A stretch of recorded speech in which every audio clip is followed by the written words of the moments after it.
ओ सुन, ये A29 कहाँ पड़ेगा? A29? अरे आप कैसे हो? पापा देख रहे हो, ये अभी मुझे गले लगाने आ रहा था। अबे तुझसे ना सिर्फ एड्रेस पूछा है, दोस्ती यारी नहीं निभा रहे हम यहाँ पे तेरे साथ। अरे मैडम, मैं आपको जानता हूँ तभी तो मैं आपके गले लगा रहा हूँ। मैं और जानकारी रखूंगी तुझसे, एक 2 कौड़ी के मैकेनिक से? तेरा दिमाग खराब है क्या? एक एड्रेस क्या पूछ लिया तो अब यहाँ पर रिश्तेदारी निभा रहा है? अबे ओ मैकेनिक, तेरी हिम्मत कैसे हुई मेरी बेटी को टच करने की? अरे तूने जो गलती किया है ना, उसके बदले अगर 2 चाटे गाल पे दूंगा ना तो दिन में ही तारे नजर आएंगे, समझा? अपनी औकात में रह, जितना पूछ रही बेटी उतना बता। अंकल जी मैं जानता हूँ इनको, आप यहाँ पे किसी के साथ मिलने आई हो ना? तुझसे एड्रेस पूछा है तो जाहिर ही है ना कि किससे मिलने ही आऊंगी। कोई बहुत बड़ी डिस्कवरी कर ली तूने जो यहाँ पर बोल रहा है मिलने आए? और कैसे जानता है तू हमको? अरे वो हमारे रिश्ते की बात हुई थी ना, भूल गए क्या आप? अंकल आपको बिचौलिए ने बताया नहीं?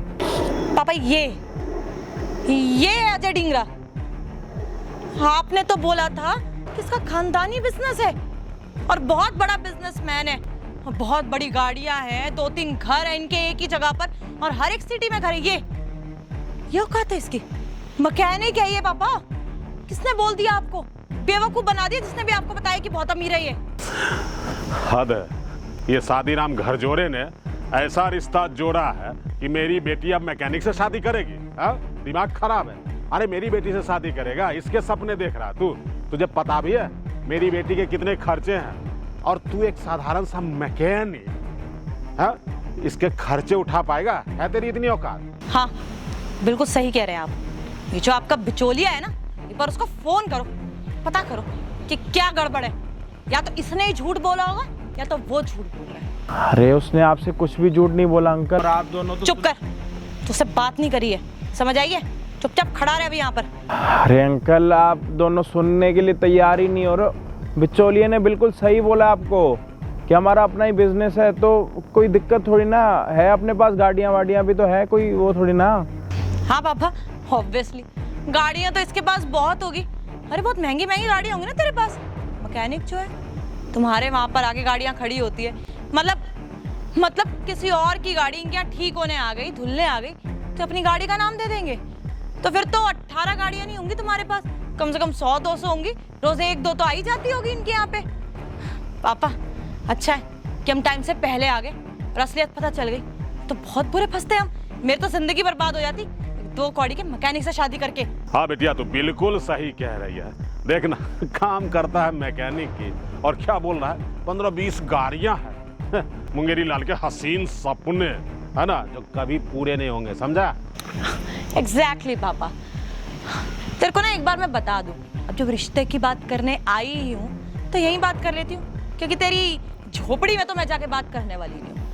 पहली बात तो रिश्ते के लिए ना ही है मेरी तरफ से, क्योंकि एक मैकेनिक के साथ शादी मैं करूंगी नहीं। और दूसरी बात मैं रीजन दे देती हूँ। तेरे को पता है मेरा खर्चा कितना है? मैं कितने के कपड़े खरीदती हूँ, कितनी शॉपिंग करती हूँ, कहाँ आती जाती हूँ और क्या चाहिए मेरे को जिंदगी में। बेटा 1-2 लाख ना महीने के ऐसे ही उड़ा देती हूँ मैं, क्योंकि मेरे को शॉपिंग करने की बहुत आदत है। और तूने लाख ना कभी जिंदगी में एक साथ देखे भी नहीं होंगे। एक साथ छोड़, तू पूरी जिंदगी के पैसे काउंट कर ले तो भी तेरे पास 1 लाख तो कभी नहीं बने होंगे, ये मैं गारंटी के साथ कह सकती हूँ।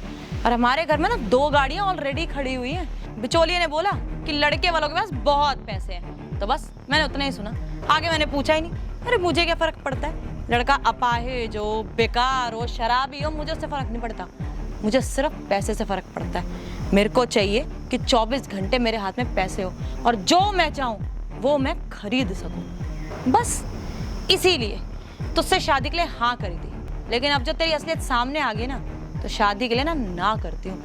और हाँ, कोई भी लड़की ना बेचारी तुझसे शादी ना करे, नहीं तो उसकी भी जिंदगी बर्बाद हो जाएगी। हर लड़की डिजर्व करती है कि इसको महल मिले, कोई भी लड़की डिजर्व नहीं करती कि उसको झोपड़ी में जाके रहना पड़े एक मैकेनिक के साथ। पापा मेरी तो जिंदगी बर्बाद करने वाले थे आप, ये देख लो कैसा लड़का है। असलियत सामने आ गई तो रिश्ता तोड़ो, चलो यहाँ से। तो बिल्कुल सही कह रही है बेटी, समय बर्बाद करने से अच्छा है चल दूसरा रिश्ता खोजते, चल। अरे अंकल जाते जाते एक बारी ना बिचौलिए को दोबारा कॉल कर लो और उससे ना पूरी हकीकत पूछ लो और उसके बाद आप आराम से चले जाना, मैं आपको रोकूंगा नहीं। कोई बात नहीं, तेरी तसल्ली के लिए मेरी बेटी एक बार कॉल कर ही लेती है। बेटी लगा फोन शादीलाल घर जोड़े को और जरा पूछ इस लड़के की असली हैसियत क्या है। ठीक है पापा, कोई बात नहीं, एक बार ना इसके दिल की भी कर ही लेते हैं। मैं भी बिचौलिए को फोन करती हूँ।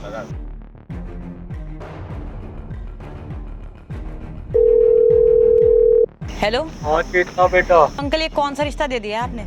हमने पहले क्लियर करा था ना कि अमीर घराने का चाहिए, हमें लड़के से फर्क नहीं पड़ता वो कैसा दिखता है क्या करता है, हमें बस इतना चाहिए कि बहुत पैसा होना चाहिए खानदान के पास। और कैसा लड़का भेजा है आपने? ये मैकेनिक। अभी हम ना आधे घंटे पहले आ गए थे तो हमें पता चल गया मैकेनिक है, तो पता नहीं कौन सी नौटंकी करता है ये। अरे नहीं चेतना बेटा, तुम्हें शायद कोई गलतफहमी हुई है, वही है अजय टिकराव। आप बिल्कुल सही कह रहे हो। अरे हाँ बेटा हाँ, मैं बिल्कुल सच कह रहा हूँ, लेकिन सवाल कर रही। नहीं नहीं नहीं, मैं करती हूँ अंकल आपको। पापा ये तो बोल रहे हैं कि बहुत अमीर है, लेकिन अगर आप इतने अमीर हो, आप लोगों का इतना बड़ा बिजनेस है, तो आप ये गाड़ी क्यों ठीक कर रहे हो किसी की? अपने पैसों से खरीदी हुई गाड़ी है, खुद साफ करेंगे। हमारी गाड़ी हमारी मर्जी। अमीरों के तो यही चोचले होते हैं। वैसे तुम लोगों ने ना अपनी असलियत अपने मुंह से बता के मेरे लिए ना बहुत आसानी कर ली, नहीं तो ये सारा नाटक करने के लिए ना मेरे को 2-3 बंदे हायर करने पड़ते, उनको बताना पड़ता, तुम लोगों का पीछा कराना पड़ता कि ये किस घराने के हैं, किस ख़ानदान के हैं और कैसी सोच वाले हैं। लेकिन नहीं, तुम लोगों ने तो अपनी सच्चाई अपने मुंह से बोल दी। बोल क्या दी? बक दी सारी की सारी, बेटी और बाप ने, दोनों ने। अरे बेटी तो है ही नालायक, साथ में बाप भी नालायक ही है, क्योंकि बाप ना अपनी बेटी को 1 मिनट के लिए भी चुप नहीं कर रहा था कि बेटी थोड़ी देर चुप हो जाओ। अरे तुम लोग तो सिर्फ पैसों के लिए शादी करने के लिए आए थे। लड़का क्या कह रही थी? अपाहिज हो, लंगड़ा हो, शराब पीता हो, चलता हो ना चलता हो, उससे तुम्हें फ़र्क नहीं पड़ता। वैसे भी ना बाप रुकने का नाम ले रहा था ना बेटी। तुम लोग सिर्फ पैसे से शादी कर रहे हो ना, हैं? खाने में पैसा खाते हो, और जब इस दुनिया को छोड़ के जाओगे तो क्या पैसा साथ लेके जाओगे? इस बारे में सोचा? आपकी तो इतनी उम्र हो गई, उसके बाद भी आपको समझ नहीं आया कि पैसा किसी काम का नहीं है। पैसा हमारी लाइफ को अच्छा करता है, हमें जो चीज़ चाहिए ना उसको ख़रीदने में हमारी हेल्प करता है। जैसे आपकी बेटी बोल रही थी कि लड़का चाहे अपाहिज हो या जो मर्जी हो, मुझे तो बस पैसे वाले के साथ शादी करनी है। पैसा हमारी लाइफ को अच्छा करता है, हमें जो चीज़ चाहिए ना उसको ख़रीदने में हमारी हेल्प करता है। जैसे आपकी बेटी बोल रही थी कि लड़का चाहे अपाहिज हो या जो मर्जी हो, मुझे तो बस पैसे वाले के साथ शादी करनी है। और रही रिश्ते की बात, पहले आप दोनों ये बताओ कि अब आप दोनों तैयार हो शादी करने के लिए? अब बिल्कुल तैयार है शादी के लिए। वो we are really sorry, actually क्या हो ना, हमको मैकेनिक और सबसे प्रॉब्लम नहीं है। हमको ये लगा कि लड़के ने झूठ बोला है। अब बताओ, कैसा भी लड़का हो, गरीब लड़का चलता है, पर झूठ बोलने वाला नहीं ना। तो बस उसी बात पे हमें गुस्सा आ गया, इसलिए हमने इतना सब कुछ बोल दिया। नहीं तो हमें काम से कोई प्रॉब्लम नहीं है। हाँ देखिए, अब आपसे ज़्यादा योग्य पर मेरी बेटी को कहाँ मिलेंगे। अरे मेरी बेटी तो बहुत खुशकिस्मत होगी जो इसकी शादी आपके साथ हो जाएगी।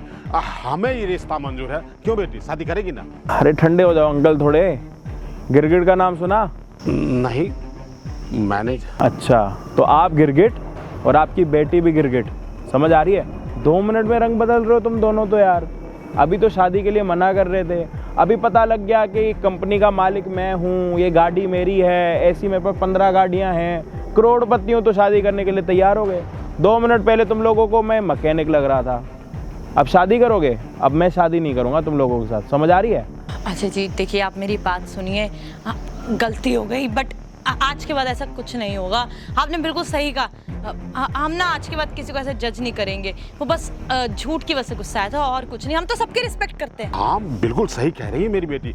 अरे मेरी बेटी तो बहुत ही गुणवान और संस्कारी है। आज थोड़ा एक्सीडेंटल कुछ हो गया आप दोनों के बीच में नोकझोंक, नहीं तो सच कह रही है मेरी बेटी, कभी किसी के साथ बदतमीजी नहीं की है। अच्छा, संस्कारी है। संस्कार तो टपक रहे हैं जी, बहुत ज़्यादा संस्कार। अब आप दोनों इज्जत से जाओगे या फिर इसी गमचे से जिससे आप मुझे मैकेनिक समझ रहे थे उसी से मार मार के भगाऊं? चलो यहाँ से, चलो। अरे चलो। पागल हो गया, पगला कहीं का।